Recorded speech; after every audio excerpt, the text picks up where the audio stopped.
Okay, everyone. Excuse me. I am re-recording our check-in from Wednesday, October the 1st, because I forgot to hit record. So, I'm going to go over what we talked about with data collection. So hopefully if you need to refer back to anything, here it is. I'm also just going to run through our agenda really quickly. So, we did talk about the federal government shutdown. It does not affect you as an AmeriCorps member and anything to do with your pay or the hours that you should be keeping up with. So, if you have any questions about general federal government shutdown, and how it might affect other benefits like SNAP, Medicaid, anything that the folks that you are serving or you or a family member might be accessing as a benefit, please reach out to me and we will work through what the timeline for pay or pause in benefits might be. But as far as what the AmeriCorps program, our money is already at the state level, so we are able to continue to be funded. Um, I'm going to jump down to just some upcoming events and make sure that everybody's on the same page with what we've got going on in the next month or so. We have our Serve Kentucky KAA training that is on the 22nd of October. It will start at 10 a.m. and end at 4 p.m. That is Eastern Time. It is virtual. I believe that we're going to get instructions to sign up to do that training, and that should mean that we will get a like a recording if you are not able to be there for the full time. But if you aren't able to be there for the full time, please let me know. Or if you got a conflict that day, whether it's class or doctor's appointment or something else, please let me know ASAP because it is a required training for our program. CHW training for first year members only will start this week. So if you have not received your information to join the training, please let me know. And this is going to be again for first year members only. If you're a returning member, you've already completed CHW training and you're already certified, so you don't have to do this again. Our Louisville folks do not need to do CHW training yet because we are anticipating an in-person training to be held at the health department sometime before the end of this year. And then a couple of our folks are going to do the training that will start not this week, but it's going to start later. So I should have already talked with you about that if that's you. But if you have any questions about CHW training, let me know. And then there is a CHW training date that conflicts with the Serve Kentucky virtual training date. If that is you, prioritize the CHW training first, and then we'll catch up on a recorded version of the Serve Kentucky training afterwards. In-person site visits, I will be reaching out to you to schedule. So I want to make sure that that is a date that works for both you and your site supervisor. I'll meet with you one-on-one. I'll meet with your site supervisor one-on-one, and then we'll meet together as a group. And then I'll want you to kind of walk me through what you do, and then take a quick tour of your health department. So it's just really kind of me being able to see what your daily activities are and see your health department. Because for some of you, it will be the first time that I will be seeing your health department in person. I'm going to jump back up. I think my agenda is a little bit out of order.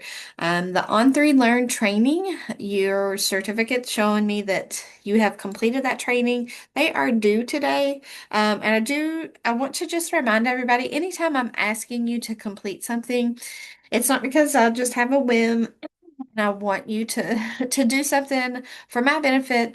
It is a grant requirement. So we are a federally funded program. So there are requirements on our end so that we stay compliant with our program and are able to continue to be funded. So if you have any questions, any issues on accessing the On3 Learn training portal, let me know. I'll send out a reminder after our training and make sure that you've got access to it. And if I haven't received it by the end of this week, I'll start reaching out to you one-on-one to make sure that you're getting it. The AmeriCorps 101 training for members, it's about a 45-minute training, so it's not too painful. And it should be a review of training that really we've already gone over. Before I move over and share my screen with our data submissions, number four there, I just also want to remind folks about the two documents that America Learns that are also required. Again, not for me, not for my health, but for our grant requirements. So these are two documents that your site supervisor has to initiate signing, and then you have to sign them after they sign them. And by signing, I just mean virtually. It's all nothing paper, nothing that you have to email back to me. It's all in your America Learns account. The first one is your KYPHA position description, and the second one is your KYPHA member and site expectation agreement.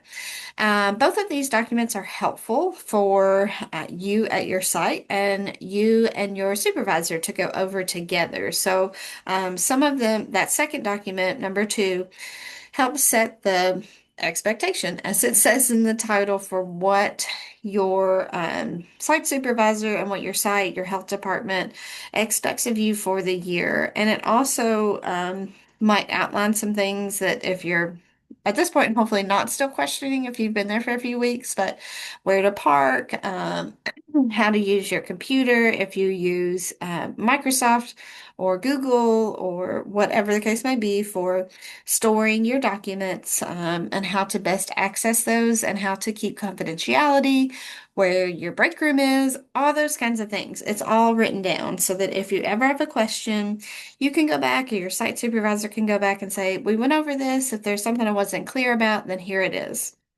So again, your site supervisor has to be the one to first go over that document and fill it in and sign it, and then you sign it. So you are with your site supervisor every day, so I can nudge them as much as I can virtually here from Frankfurt, but I'm asking you to also nudge them and say, hey, we have to do this, and Whitney's bothering me about it, so can you do it so that she'll stop bothering me?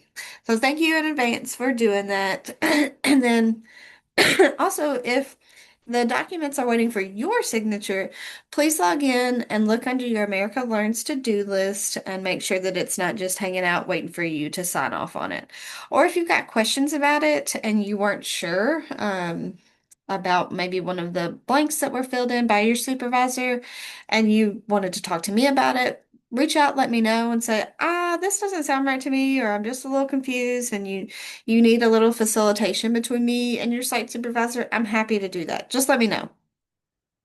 Okay. I'm going to swap over and talk about data submission.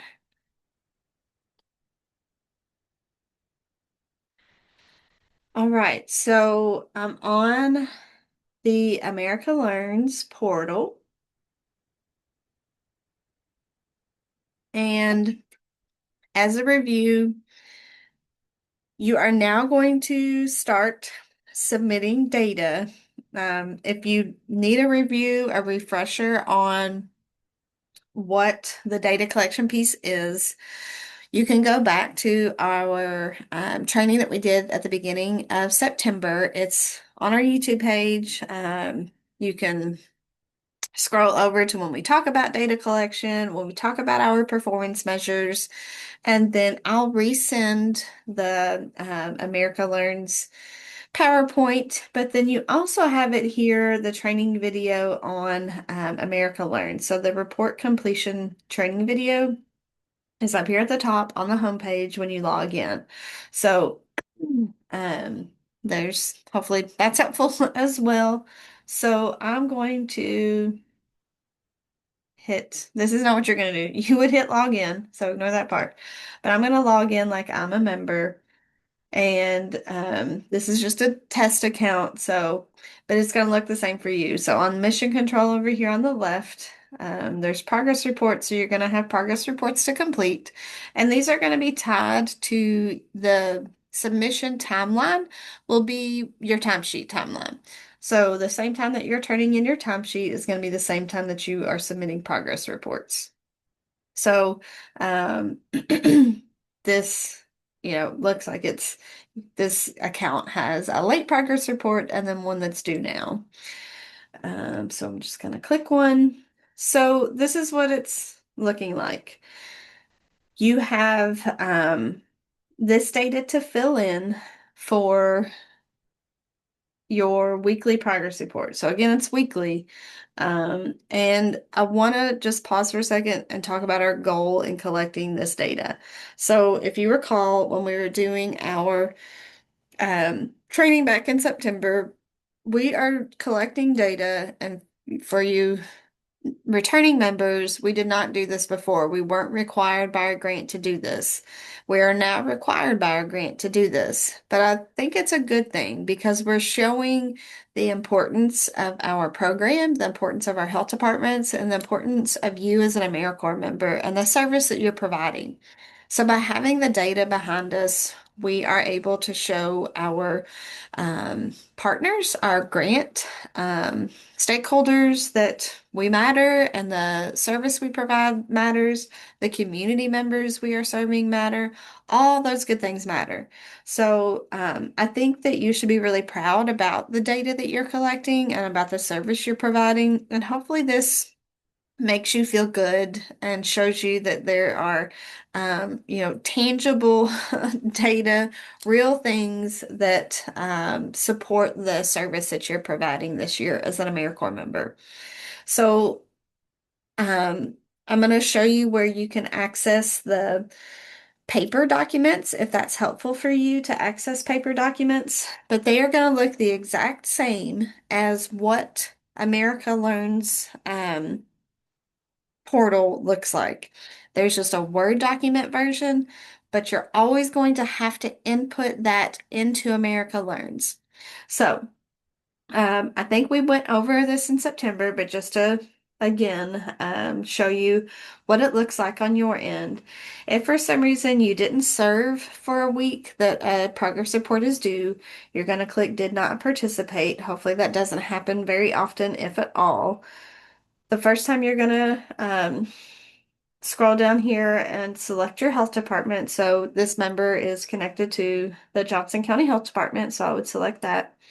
Um, okay, we're gonna wait while it's updated. So then the number of new people that you have connected with this week.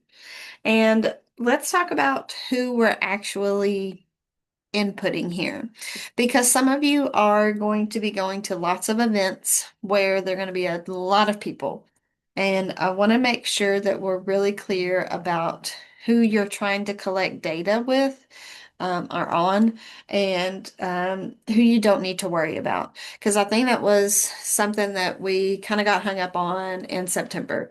So if you are going to what I would call a tabling event, where you're setting up a community event, like maybe a farmer's market or something like that, and you are taking information to share with your community about WIC, and you are there to pass out brochures. Those are not folks that you are making meaningful connections with. If you are only passing something out and you're not talking with them long enough to be able to gather any of this data, those are not folks that we need to worry about collecting information from. Um, if you are on the flip side at a small event where you have the time and the ability to have some meaningful connection where you can gather some of this data, maybe not all of it, maybe somebody doesn't want to share all of this with you, but you're able to make a meaningful connection with someone and gather some of this data, that's who we want to collect information from. And that's who we want to put the data into America Learns about. I don't want you to not keep track of the number of events that you're going to, there's a place to put that in here in America Learns. But you don't have to worry about trying to write down that you saw 200 people at this event on October the 15th. Don't worry about that because that would take way too long and the data wouldn't be meaningful. Because the whole point of what we're trying to gather is if somebody has increased their health knowledge or if they intend to change their behavior based on the information that they have gathered from what you have shared at whatever event they have gone to or whatever um, service they have come in to learn about. So remember that this piece right here, sorry, have they increased their health knowledge or do they intend to change their behavior? That's our goal, to try to share knowledge so that somebody can learn something or so that they can change a behavior that one of these programs is hoping to change. Um, as you see, as we click through these um, options and race and ethnicity, age, gender, household income, number of children, number of adults, highest level of education, um, veteran status, there's always an option that says prefer not to say.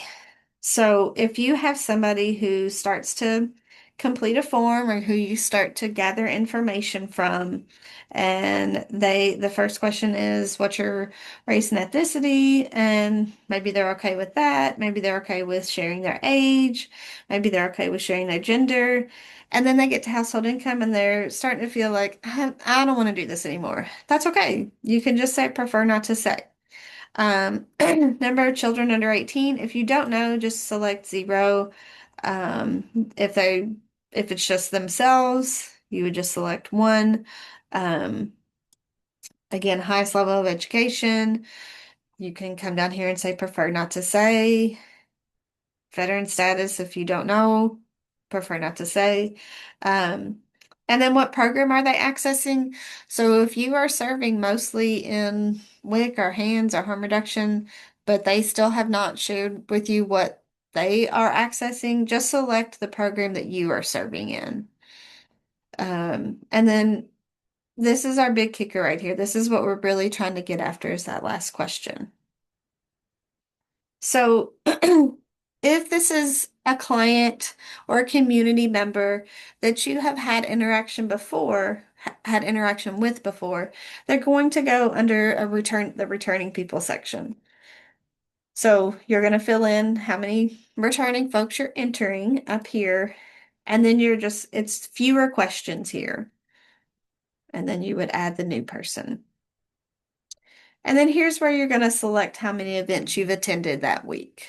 So there is space to put that, but you don't have to put that there were 200 folks that you encountered.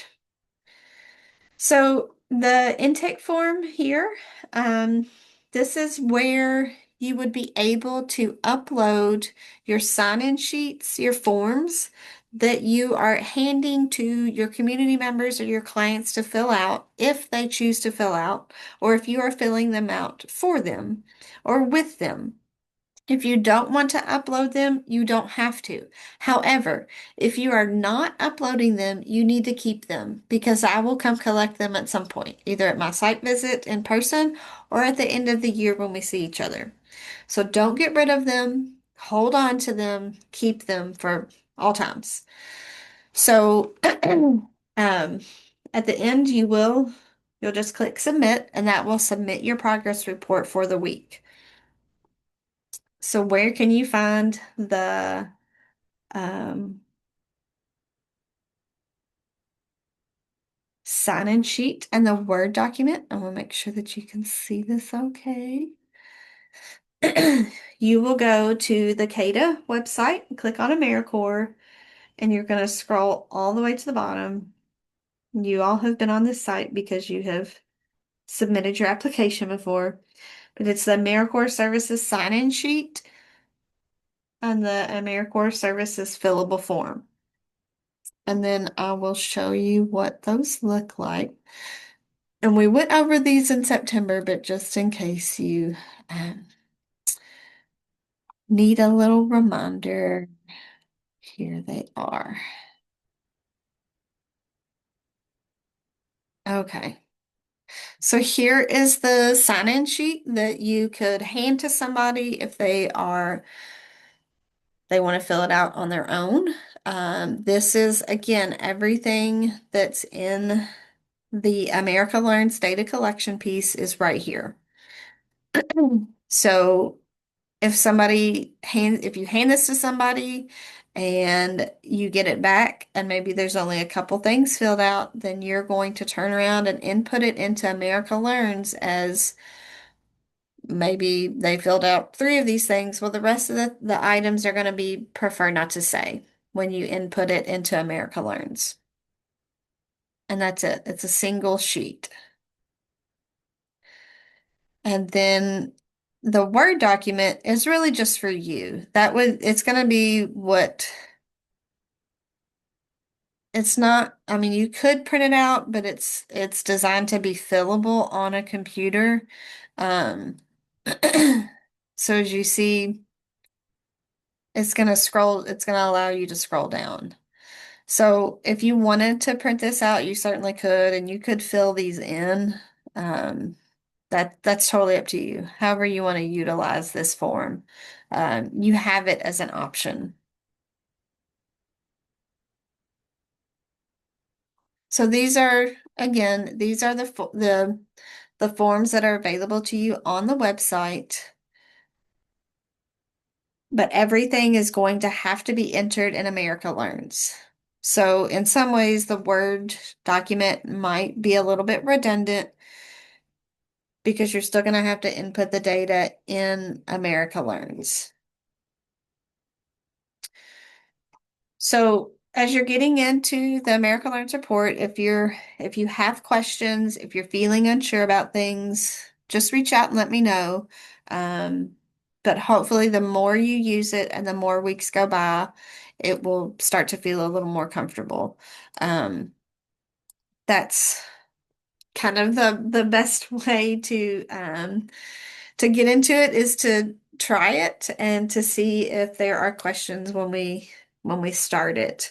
Um, the everyone will go live in America Learns to have access to the progress report this week. So I appreciate you all already thinking about this and having questions and participating. And again, this is our goal of the program is to better serve folks, to increase their knowledge and hopefully change a behavior that they are wanting to change and continue to support our communities and our program. And I appreciate you all. And just let me know, reach out if you have at any time, a question about anything, that's what we're here for. Reach out, text me, call me, email, anything that you need. So that's all I have. I appreciate you all, and I look forward to scheduling our in-person site visit so that I can see you and see your health department. All right, thanks everybody.